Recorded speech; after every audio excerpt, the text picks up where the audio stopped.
Hello, BookTube.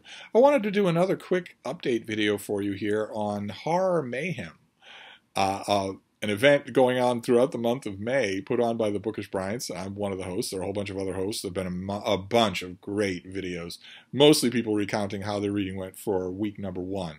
Horror Mayhem is celebrating the horror genre all throughout the month of May.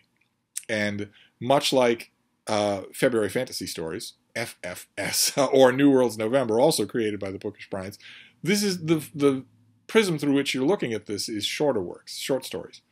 You can read longer works if you want, of course. The great thing about BookTube reading events like this is that the rules are only if you want them. Otherwise, just join in for the fun of it. But we have weekly prompts for those who want the structure. The first week's prompt was supernatural creatures, which, you know, can span the whole spectrum. And my plan originally was to read a huge amount about Bigfoot, about Sasquatch. And I started to do that. I read quite a bit, but the enormous bulk of reading that I did for horror in that first week of Horror Mayhem was about werewolves instead. There's a huge amount of overlap between Bigfoot and werewolf, I would say. A huge amount of overlap in the sense of the place in the human psyche that is reserved for large, hairy, intelligent creatures out there in the world. They are, I would argue, the #1 monster archetype is that. Not something that's slimy, not something that's insectoid. I would argue that the #1 monster archetype is something large, hairy, and with your kind of intelligence. So I might be willing to say that deep down inside, the stories of Sasquatch and all of the werewolf lore over the ages come from the same place. The only sheen in the 21st century on it is that there are a bunch of people in the 21st century who say that Sasquatch stories come from something real, from an actual anthropoid species that has yet to be found. I know there's a handful of persistent, lovable nutjobs out there who think werewolves are real as well, but far more people, including some, position-holding scientists, say that there's a chance that Bigfoot actually exists.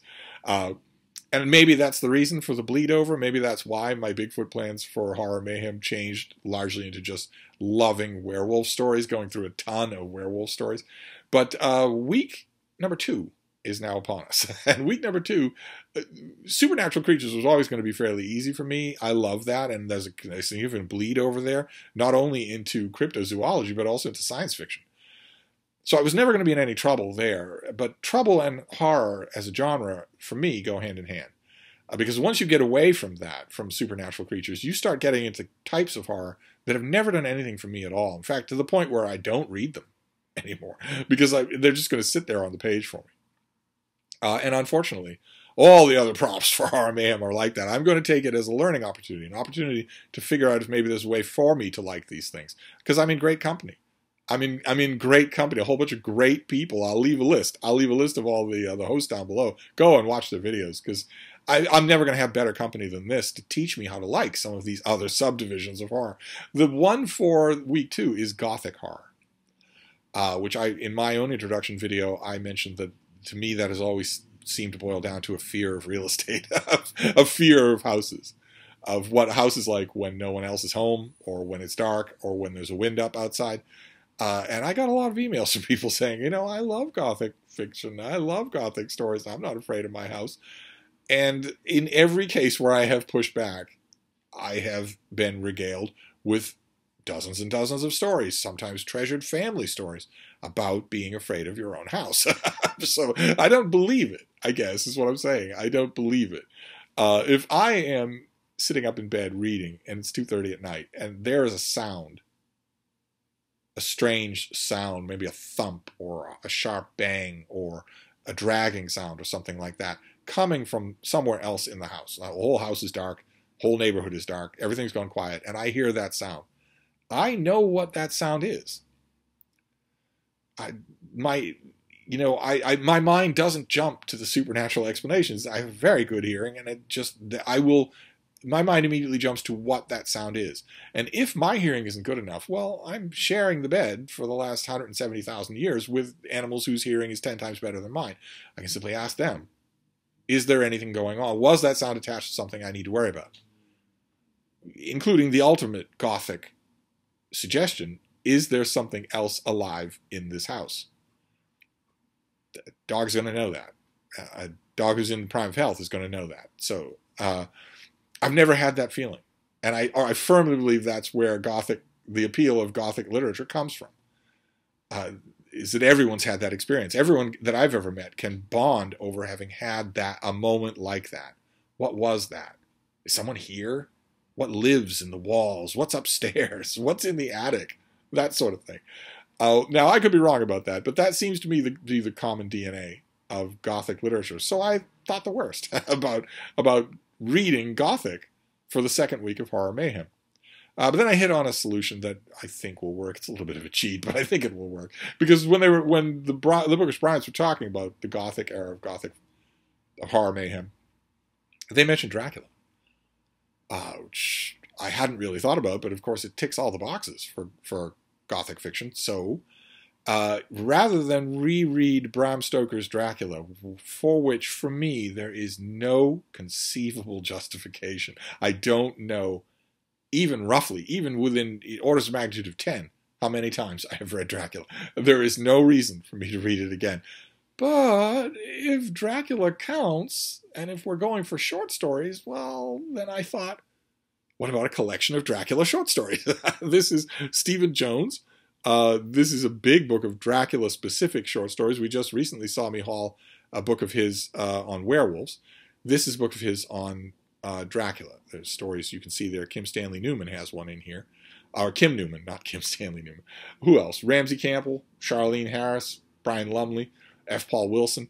I'm sure that I've read a lot of these stories, but there are probably a lot that I haven't. And I'm somewhat cheating. I'm somewhat cheating. There are Dracula stories, and the original Bram Stoker novel is very Gothic in its atmosphere and a lot of its appurtenances.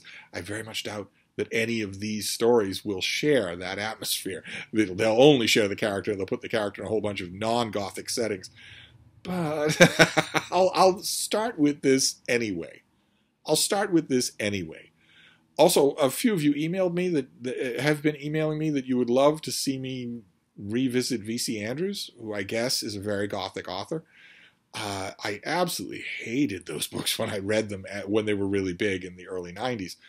And I really don't have any desire to go back to them. But maybe, I know a lot of you love V.C. Andrews, maybe that would also be an option for the Gothic part of Horror Mayhem. And I should count my blessings.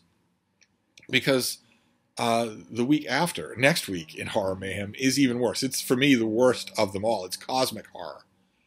Which is the Bookish Bryants being very nice. They're being very diplomatic. But what they mean is H.P. Lovecraft. My arch nemesis. An author who, I mean, he was a contemporary of Robert E. Howard. He was a correspondent of Robert E. Howard's, and yet I know I'm supposed to look at them as two peas in a pod, but I love Robert E. Howard's stuff, even his crappy stuff, even his boxing stories. And I've never liked a single word I've read from H.P. Lovecraft. I think I've read it all. That's next week. I don't have to worry about that. This week I just am going to explore Gothic. I will start with a collection of Dracula short stories. Maybe there's an anthology out there of Gothic short stories. Maybe that will work. I'll go looking and see if maybe there is such a thing.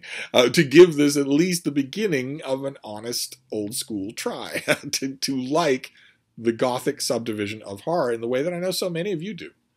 But anyway, that's an update on Horror Mayhem, which is going full steam. I will try to remember to leave all the pertinent links down below. And I'd, of course, love to know what you're doing. Are you following the prompts that the Bookish Bryants came up with? Or are you just reading horror for the fun of it? And if you are, what? In either case, what? I'd love to know. But anyway, I'm going to wrap this up, but I'll be back. Thank you, BookTube.